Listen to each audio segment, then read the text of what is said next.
잠깐 기도하겠습니다. 하나님 감사합니다. 억만 죄악 가운데 죽을 수밖에 없는 저희들인데 당신의 아들 예수 그리스도를 이 땅에 보내주셔서 십자가를 지고 죽게 하심으로 우리의 모든 죄를 사하시고 또 3일 만에 부활케 하심으로 우리에게 영원한 생명을 주신 하나님, 그 하나님의 은혜에 감사하는 마음으로 이 시간 하나님 앞에 나왔습니다. 우리의 영적인 귀를 열어서 하나님의 말씀을 들을 때 깨닫는 은혜를 허락하여 주셔서 말씀 가운데 귀한 진리를 발견케 하시고 그 진리 가운데 행함으로 말미암아 하나님 앞에 칭찬을 듣는 우리 에베네셀 교회 성도들이 다 되게 해주시옵소서. 이 시간 부족한 종이 하나님의 말씀을 대언코자 섰습니다. 부족하고 연약하지만 하나님께서 이 시간 성령의 두루마리로 던짐표 주셔서 종의 입술을 통해서 하나님께서 친히 말씀하여 주실 때 전하는 자와 듣는 자가 함께 은혜받는 시간 되게 해주시옵소서. 이 모든 말씀을 예수 그리스도의 이름으로 기도하옵나이다. 아멘. 네, 우리 옆에 있는 분들하고 한번 인사 같이 할까요? 반갑습니다. 네, 사랑합니다. 이렇게 인사합니다. 네, 날씨가 많이 추워졌죠? 네, 오늘 영하 11도라고 하는데 오늘 여러분들 잘 나오셨습니다. 오늘은 자유와 순종의 역설이라는 제목으로 여러분과 함께 은혜를 나누려고 합니다. 우리 한번 따라해 보겠습니다. 자유와 순종의 역설. 하나님께서 아담을 창조하시고 그 아담에게 자유의지를 주셨다. 그 자유의지라는 게 뭐냐?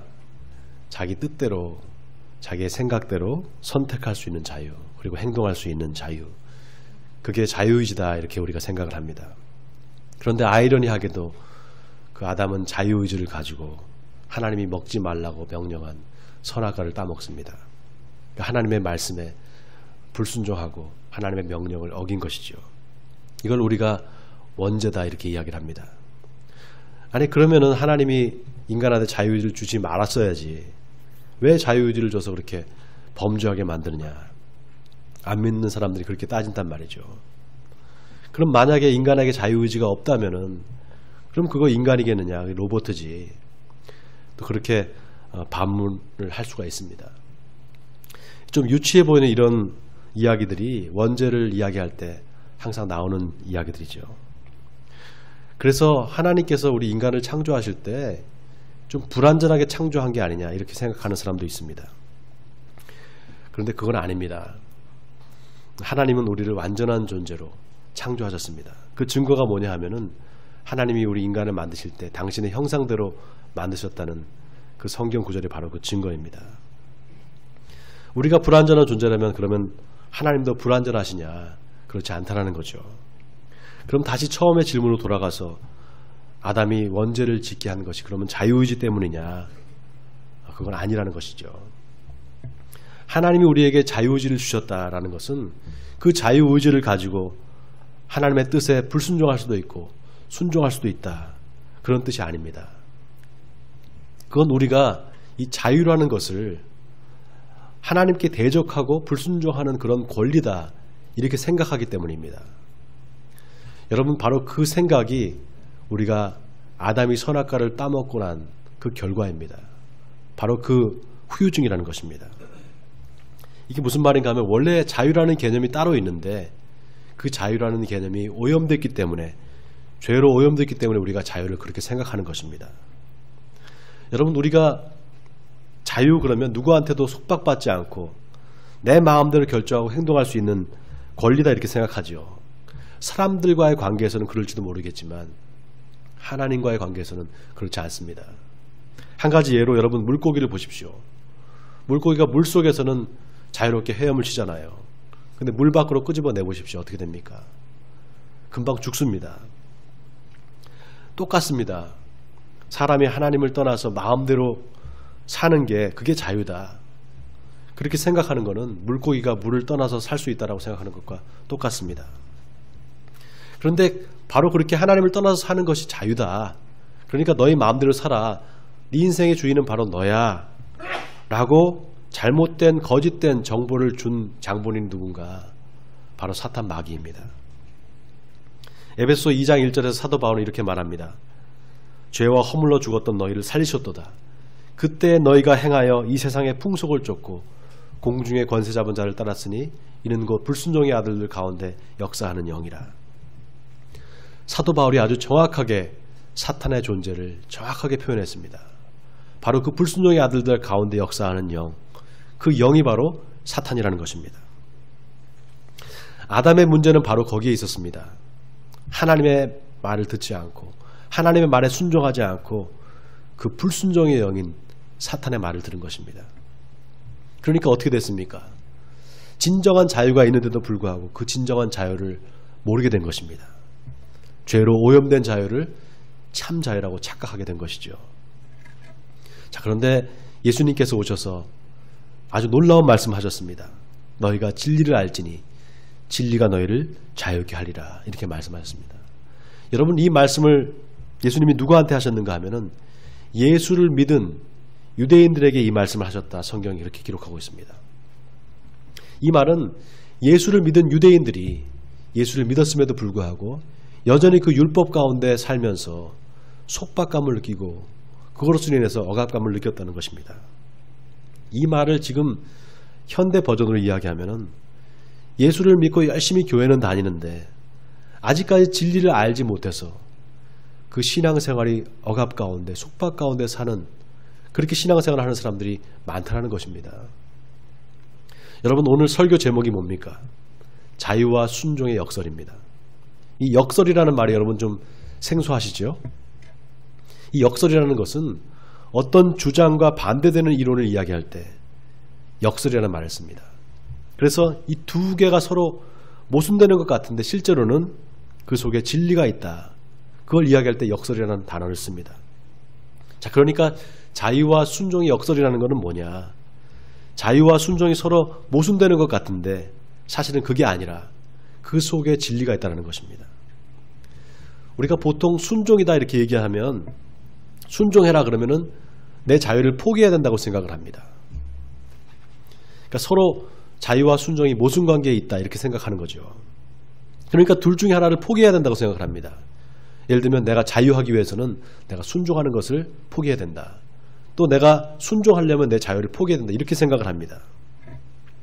그런데 이 역설이라는 말은 둘 중에 하나를 포기해야 된다는 뜻이 아닙니다. 모순은 서로 포기할 수 있습니다. 모순된다 하면 그 둘 중에 하나는 포기해야 되죠. 그러나 역설은 이 두 개가 긴밀한 관계에 있다는 것입니다. 그리고 이 두 개를 통합해야 될 때 우리가 역설이라는 말을 씁니다. 자, 오늘 이 역설이라는 단어를 한번 우리 마음속에 생각하면서 오늘 본문을 살펴보면 좋을 것 같습니다.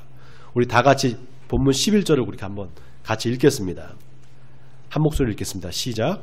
사랑하는 자들아, 거류민과 나그네 같은 너희를 권하노니 영혼을 거슬러 싸우는 육체의 정욕을 제어하라.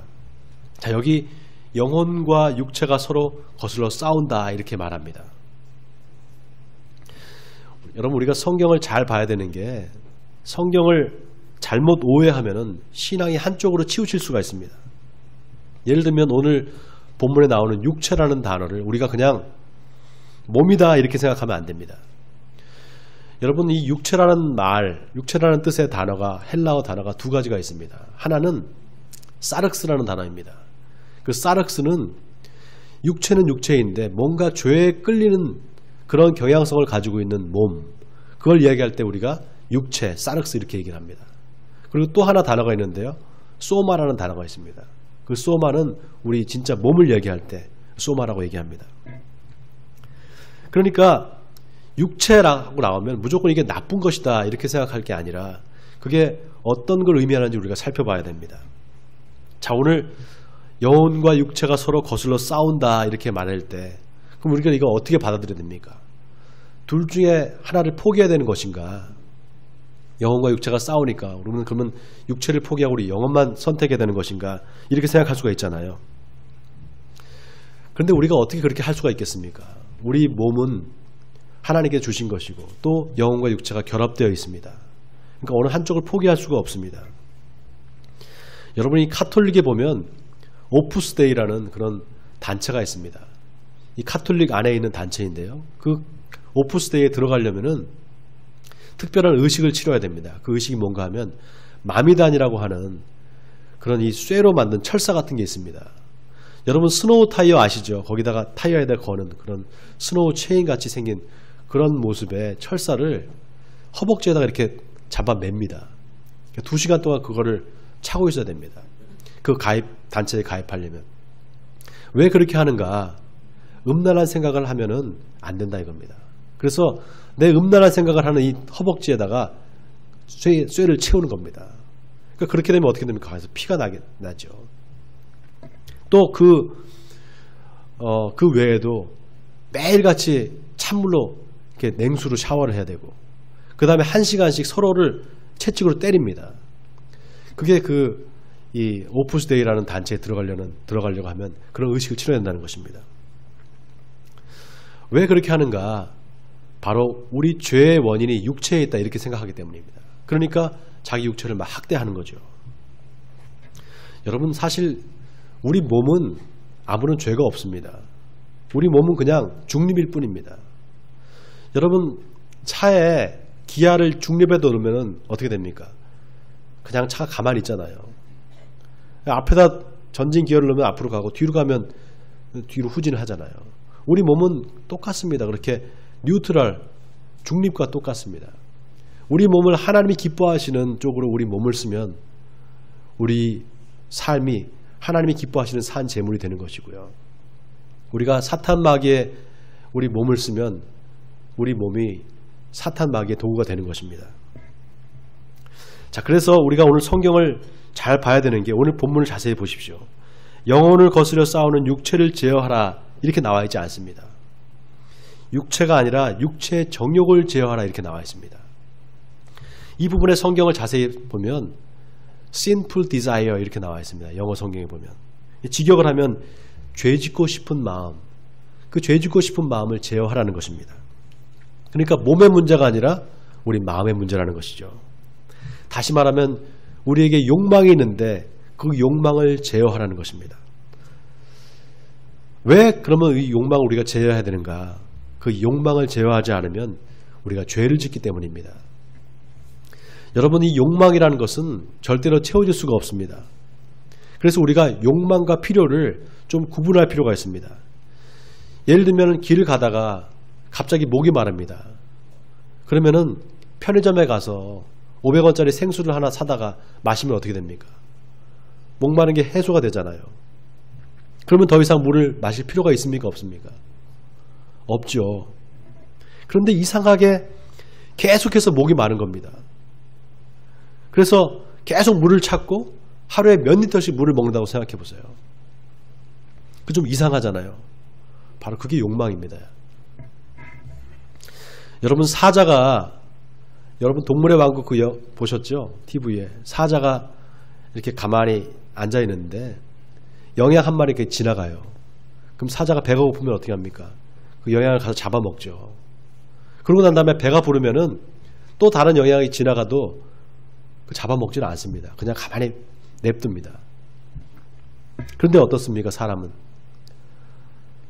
계속해서 취미로도 사냥을 합니다. 자기 배가 불러도 또 그거를 비축하기 위해서 잡아서 또 냉장고에 집어넣습니다. 만약에 사자들한테 냉장고가 있다면 영양을 잡아먹고 배부른 그 사자가 또 그 영양을 잡아서 냉장고에 집어넣을까요? 아마 안 그렇겠죠. 인간만이 그렇게 계속해서 욕망을 추구하는 것입니다. 그러니까 성욕도 마찬가지입니다. 남자가 한 여자로 만족을 못하고 여럿을 상대를 합니다. 또 거기에 심지어는 동성애, 동물까지 동물을 상대로 수간을 하는, 그게 바로 인간입니다. 그렇게 인간의 욕망은 끝이 없습니다. 그래서 필요와 욕망을 우리가 반드시 구별해야 됩니다. 필요는 채워지면 해소되고 없어지는데 욕망은 절대로 해소되지 않습니다. 그 차이입니다. 자, 예를 들어서 내가 갖고 싶은 뭐가 있단 말이죠. 근데 그게 내 손에 들어와서 그걸 내가 채웠다. 그러면 당연히 거기서 만족하고 감사가 나와야 됩니다. 그런데 이게 감사가 되지 않고 계속해서 뭔가 갖고 싶어 한다. 그러면 이게 내가 지금 필요한 게 아니라 이게 내 욕망이구나라는 것을 빨리 깨달아야 됩니다. 그리고 멈춰야 됩니다. 안 그러면은 계속해서 거기에 사탄이 역사를 합니다. 여러분, 에덴 동산에 있던 그 아담이 동산 중앙에 있는 나무 열매, 그 선악을 알게 하는 나무, 그 나무 열매를 필요에 의해서 따먹었을까요? 아니면 욕망 때문에 따먹었을까요? 하나님께서 아담에게 동산에 있는 모든 실과를 다 먹어도 좋다고 그랬습니다. 근데 오직 동산 중앙에 있는 딱 하나 선악을 알게 하는 나무 열매는 절대로 먹지 마라. 그걸 먹는 날에는 네가 정령 죽으리라 이렇게 말했습니다. 근데 그 아담이 다른 거 다 놔두고 가운데 있는 그 선악과를 먹는 거 보십시오. 그게 바로 인간의 욕망입니다. 예수님께서 너희는 기도할 때 무엇을 먹을까 무엇을 입을까 염려하지 마라. 공중에 나는 새를 봐라. 먹이고 입히시거든 너희일까 보냐. 너희 다 입혀주신다는 겁니다. 너희에게 이런 거 있어야 할 줄을 하나님께서 너희 하늘아버지께서 다 아시느니라. 이렇게 예수님께서 기도하라고 말씀하셨습니다. 이 말은 뭡니까 여러분?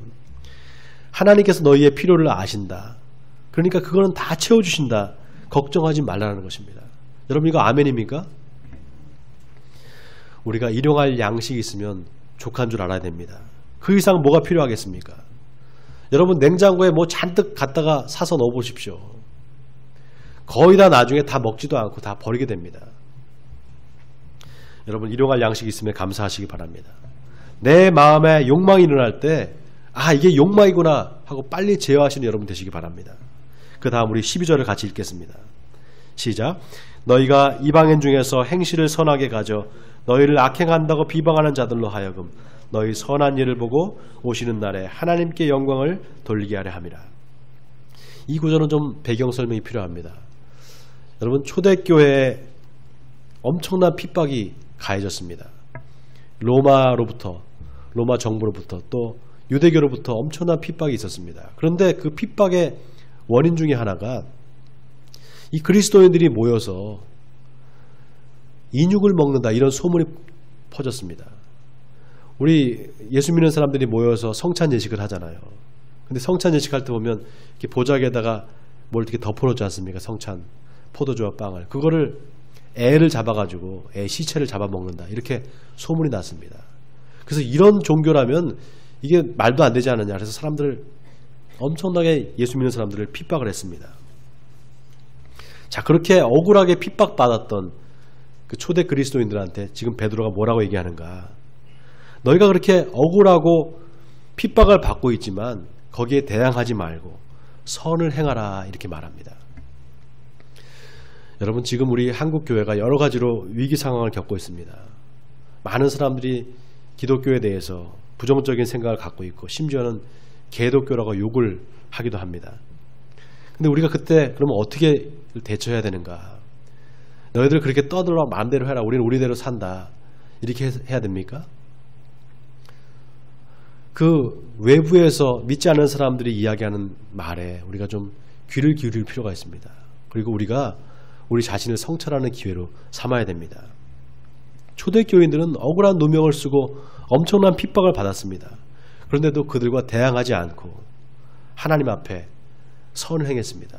왜냐하면 하나님께 영광을 돌리기 위해서였습니다. 오늘 본문을 보십시오. 비방하는 자들로 하여금 너희 선한 일을 보고 오시는 날에 하나님께 영광을 돌리게 하려 함이라 이렇게 말하고 있습니다. 여러분 여기 하나님께 영광을 돌린다는 말이 뭘까요? 하나님께 영광을 돌려라. 교회에서 많은 사람들이 그런 얘기를 하는데 하나님께 영광을 돌린다는 게 뭘까요? 구체적으로. 저 사람이 믿는 예수님 나도 좀 믿어보고 싶다. 누가 내 사는 모습을 보고 그렇게 생각하고 나도 좀 교회 나가봐야지. 그리고 예수를 믿는 거 그게 바로 하나님께 영광을 돌리는 것입니다. 하나님께 영광을 돌린다는 게 다른 게 아닙니다. 그렇게 하나님을 믿게 되는 거 나의 삶을 통해서 다른 믿지 않는 사람이 하나님께 돌아오게 되는 거 그게 바로 하나님께 영광을 돌리는 것입니다. 뭐 연예인들이 나와서 상을 받으면서 그러죠. 모든 영광을 하나님께 돌립니다. 그리고 나서 얼마 안 있다가 신문에 나옵니다. 음주운전으로 걸렸다. 이거 하나님께 영광을 돌리는 게 아니라 오히려 하나님께 욕을 먹게 하는 거죠. 여러분 우리가 아무리 열심히 교회를 다니고 열심히 예수를 믿는다고 해도 우리 삶이 바뀌지 않으면 하나님의 영광을 가리게 됩니다. 그래서 예수 믿는 게 여러분 쉽지 않습니다. 아주 피곤한 겁니다. 어떤 분이 교회 다니는 집사님인데 교통사고나 접촉사고를 났다는 거예요.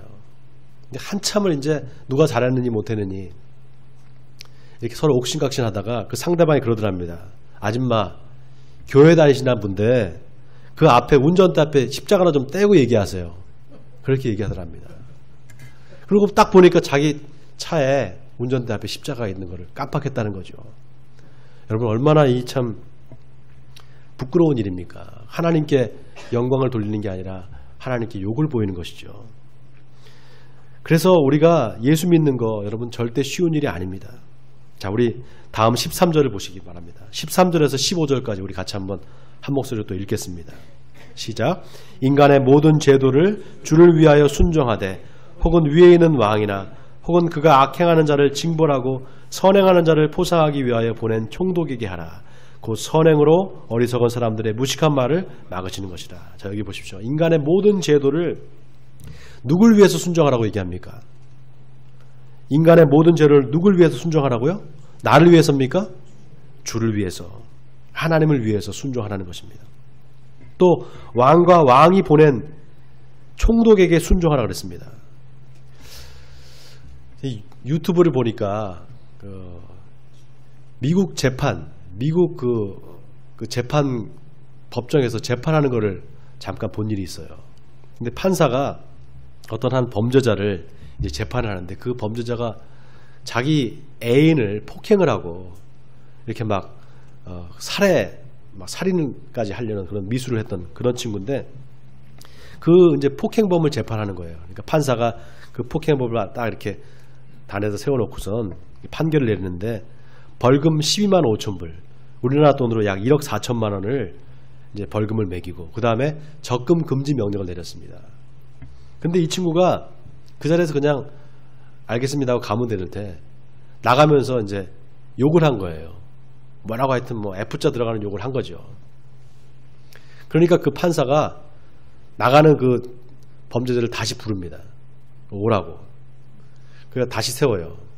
그럼 너 지금 뭐라 그랬냐? 너 욕했냐? 그러니까 그래 욕했다 그러면서 이제 막 하는 거예요. 그러니까 너 안 되겠다. 12만 5천 불 아니야. 25만 불 배로 올리는 겁니다. 그게 2억 8천이잖아요. 그렇게 되면. 그러니까 더 화가 나서 이 친구가 막 욕을 하는 거예요. 막 이제는 막 그냥 쌍욕을 막 하는 겁니다.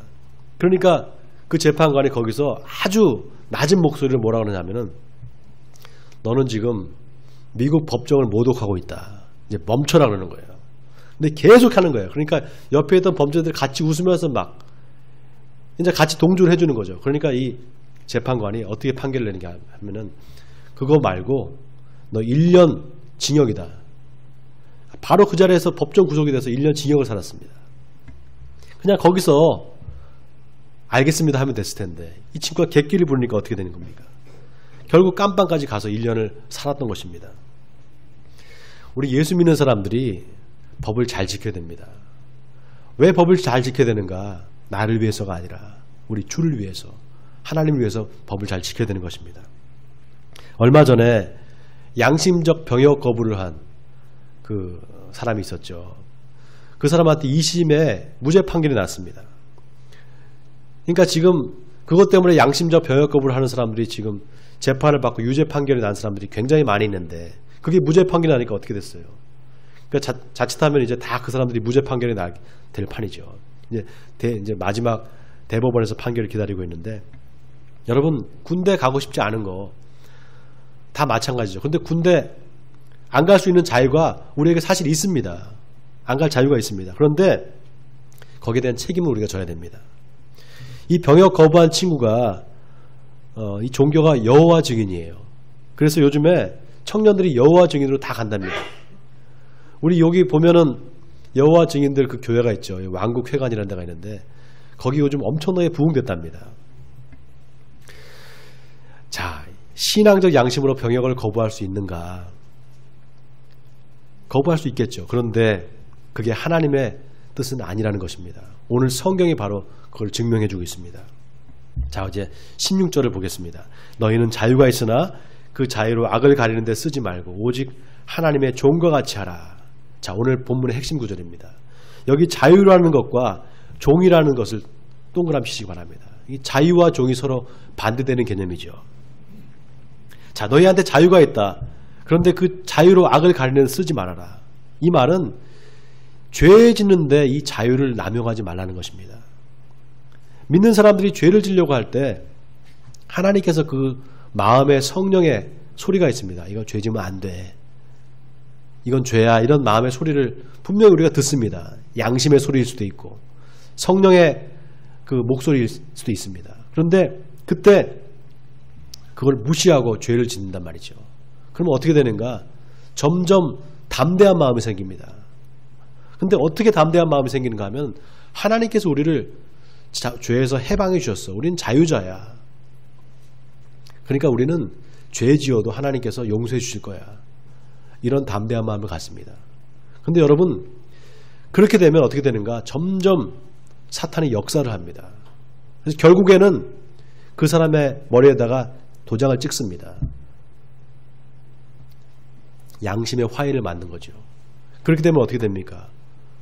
우리는 하나님께 구원받지 못합니다. 여러분, 하나님께서 우리에게 주신 자유는 반드시 책임이 따릅니다. 이 자유라는 말이 한자어잖아요. 스스로 자자에 말미암을 유자입니다. 스스로 말미암는다, 이런 뜻입니다. 이건 무슨 말인가 하면 원인이 누구 다른 데에 있다는 게 아닙니다. 원인이 바로 자기한테 있다는 것입니다. 그러니까 누구한테 책임을 회피할 수가 없는 거죠. 자기가 책임을 져야 되는 것입니다. 그러니까 자유는 내가 내 마음대로 선택하고 결정하는 게 자유다. 맞죠? 그러나 거기에는 반드시 책임이 따른다는 사실입니다. 그 책임을 우리가 하나님께 넘긴다. 그래서 나를 하나님 앞에 맡깁니다. 그렇게 되면 하나님께서 우리를 책임져 주십니다. 그게 바로 성경에서 우리가 말하는 순종입니다. 그런 의미에서 예수님께서 말씀하신 그 비유가 참 기가 막힙니다. 두 아들이 있었다, 아버지한테. 한 아들을, 큰 아들한테 그 아버지가 얘야, 너 포도원에 가서 좀 일을 해라. 근데 큰 아들이 네, 알겠습니다 하고 가지는 않습니다. 둘째 아들한테 네가 가서 포도원에서 일을 해라. 그 둘째 아들은 싫습니다 했다가 나중에 뉘우치고 갔다는 것입니다. 이 두 아들 중에 누가 아버지의 뜻을 행한 아들이냐? 당연히 둘째 아들이죠. 이게 뭘 얘기한다 그랬죠? 순종에 대한 이야기를 한다 그랬잖아요. 자, 그 순종이라는 게 뭐냐? 하나님의 뜻을 내 뜻으로 받아들이고 그것을 행하는 것. 그게 바로 순종입니다. 우리가 보통 순종하면 억지로 따라가는 거다 이렇게 생각하잖아요. 내가 하기 싫은 거를 억지로 따라간다 이렇게 생각하잖아요. 그런데 그렇지 않습니다. 순종이라는 말도 한자어로 순수한 술자, 그 다음에 따를 종자입니다. 그러니까 순순히 따라가는 것을 순종이라고 합니다. 그러니까 자유의 반대가 순종이냐? 아니라는 겁니다. 자유의 반대가 순종이 아니라 자유와 순종이 긴밀한 관계를 갖고 있는 거죠. 오히려 순종해야 자유롭게 된다. 이 뜻을 여기에 포함하고 있습니다. 원하기는 여러분 모두 하나님 말씀에 순종하시기 바랍니다. 그래서 참 자유를 누리시는 여러분 되시기를 주님의 이름으로 축원드립니다. 자, 마지막 17절입니다. 우리 같이 또 읽겠습니다. 시작. 무사람을 공경하며 형제를 사랑하며 하나님을 두려워하며 왕을 존대하라. 자, 베드로가 자유를 가지고 악을 가리는 데 쓰지 말고 하나님의 종과 같이 되라. 그래야 진정한 자유를 누릴 수 있다. 이렇게 이야기하면서 구체적인 행동 양식으로 네 가지를 이야기합니다. 첫 번째가 뭔가? 무사람을 공경하라는 것입니다. 자, 따라 하겠습니다. 무사람을 공경하라. 이 말을 다른 말로 하면 남을 나보다 낮게 여기라는 것입니다. 여기서 공경하라는 말은 원문으로 보면 존중하라 이렇게 나와 있습니다. 자, 여기 무사람이 뭡니까? 영어 성경을 보면 everyone이라고 써 있습니다. 그러니까 예수 믿는 사람들만 얘기하는 것이 아니라 안 믿는 사람들도 다 존중하라는 것입니다. 여러분, 예수님께서 하신 유명한 비유가 있잖아요. 선한 사마리아인의 비유. 그 선한 사마리아인이 어떤 사람입니까? 강도를 만났어. 강도가 그 해코지를 쓰러져 있는 사람, 그 사람을 보면서 레위인도 그냥 지나가고 또 대제사장도 지나가고 지금으로 얘기하면 예수 믿는 사람들이 그냥 다 보고 지나간 것입니다. 그런데 그 사마리아인만 그 강도 많은 사람을 도와줍니다. 여러분, 지금으로 얘기하면 이 강도 많은 사람을 도와준 사마리아인은 타 종교인입니다. 예수를 믿지 않는 사람이야, 이 말입니다. 그러니까 무슨 사람을 공경하라, 이 말에 굉장한 의미를 포함하고 있습니다. 하나님 앞에 우리가 종교, 어떤 성별, 또 민족, 그런 걸 다 떠나서 모든 사람을 존중해야 될 책임이 우리에게 있다는 것입니다. 유튜브에 아주 유명한 목사님이신데요. 설교를 이렇게 올리시면 뭐 3만 명, 4만 명씩 이렇게 클릭하고 그런 분이 계셔요. 근데 그분이 한번 자기 간증이라고 얘기하는 걸 제가 들었는데, 제가 그 간증을 듣고 깜짝 놀란 적이 있었습니다. 이 목사님이 지하철을 탔다는 거예요. 근데 지하철 안에 자리가 비어서 거기에 앉았대요. 그런데 마침 노숙자가 그 지하철 안에 들어와서 이렇게 구걸을 하더랍니다. 돈을 달라고 이렇게. 그러니까 쭉 저쪽에서 오더라는 거예요. 근데 이 목사님이 앉아서 돈도 또 사실 찾기도 그렇고 그냥 못 본 척 했답니다. 귀찮아서. 그랬더니 자기 바로 앞에 앉았던 그 스님이 이렇게 적삼해서 이제 돈을 10,000원을 꺼내가지고 그 사람한테 주더라는 거예요. 그 노숙자한테. 그러니까 노숙자가 그걸 받아가지고 감사합니다, 스님, 감사합니다, 이렇게 하더라는 거예요.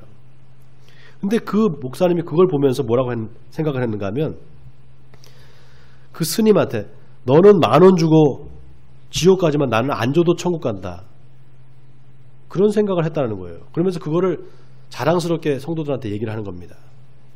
왜냐? 그 스님은 예수를 안 믿으니까 지옥 갈 거고 나는 예수를 믿으니까 천국 간다, 이 말입니다. 거기에 사람들이 막 아멘을 하더라고요. 여러분, 이게 온전한 믿음일까요? 아닙니다. 종교가 달라도 그 사람이 믿는 종교를 우리가 존중해 줘야 됩니다. 이렇게 얘기하면은 또 우리 목사님 그 종교다원주의 아니냐, 이렇게 또 시비 거는 사람이 있을지도 모르겠는데, 여러분, 참 예수를 믿는 사람은요, 남의 종교, 그것을 막 이렇게 정죄하고 판단하고 다 지옥 갈 사람들이다 이렇게 하지 않습니다. 예수님이 보여주신 그 비유가 바로 그 얘기입니다. 선한 사마리아인의 비유를 바라는 것입니다. 마지막에 선한 사마리아인의 비유에 제자들한테 뭐라고 말씀하신 줄 아십니까? 예수님이 누가 그 강도 만난 자의 이웃이 되겠느냐 이렇게 물어보십니다. 그 말은 너희들이 그 강도 만난 자의 이웃이 되어주라는 것입니다. 바로 너희들이 예수 믿지 않는 종교인들, 타 종교인들에게도 너희가 친구가 되어주라는 것입니다. 원하기는 남을 나보다 낫게 여기는 여러분 되시길 주님의 이름으로 축원드립니다. 두 번째, 형제를 사랑하라입니다. 따라하겠습니다. 형제를 사랑하라. 자, 여기서 형제를 사랑하라라고 얘기했을 때 이 형제는 예수 믿는 형제를 이야기합니다. 교회 성도들 사이에 서로 사랑하라 이겁니다. 왜 사랑해야 되는가? 우리가 다 천국에서 볼 사람들이기 때문에 그렇습니다. 천국에서 보는데 잠깐 보는 게 아니고요, 영원히 봐야 될 사람들입니다. 그러니까 어떻게 해야 됩니까?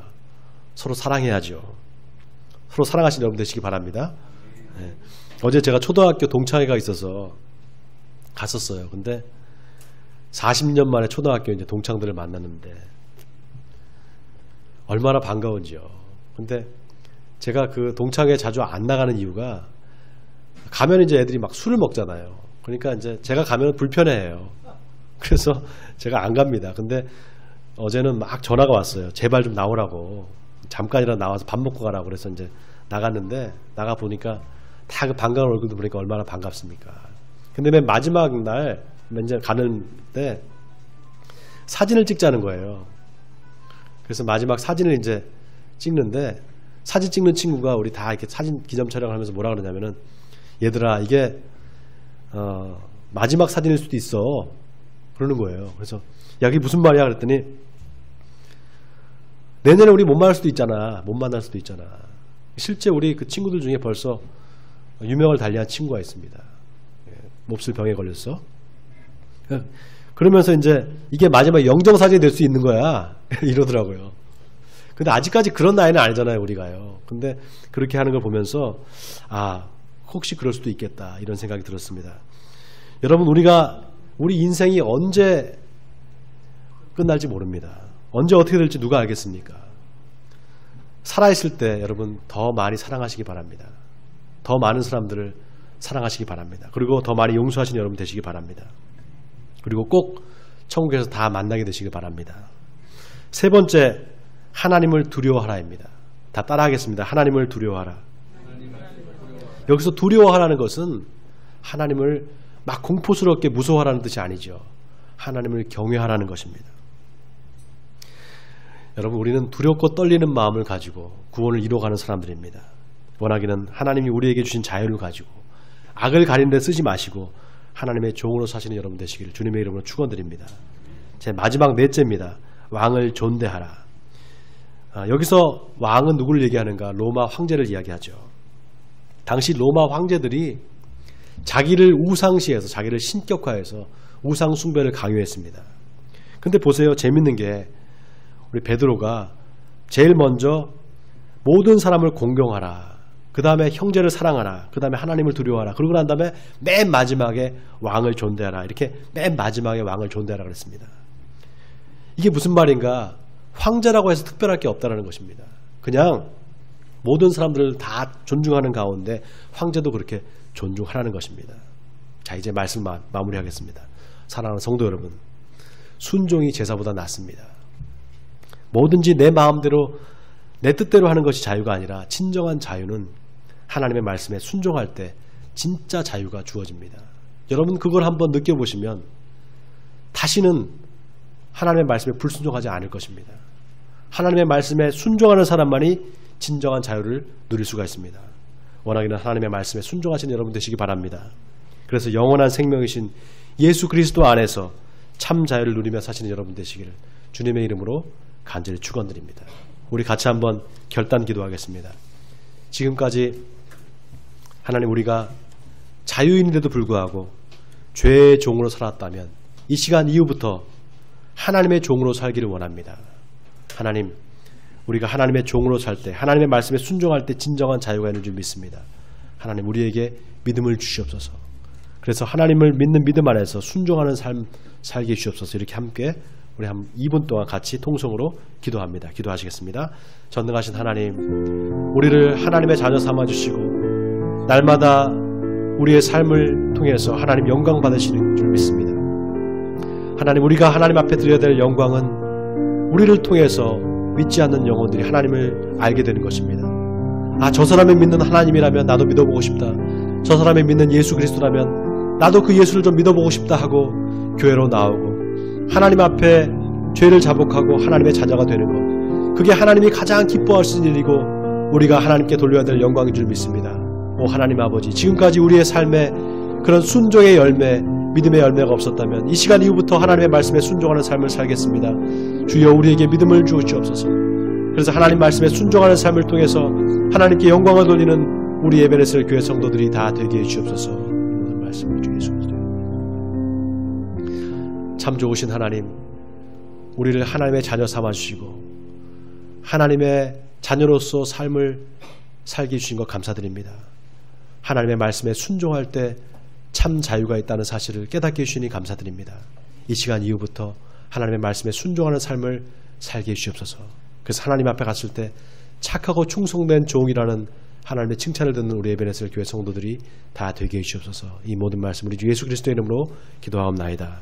아멘.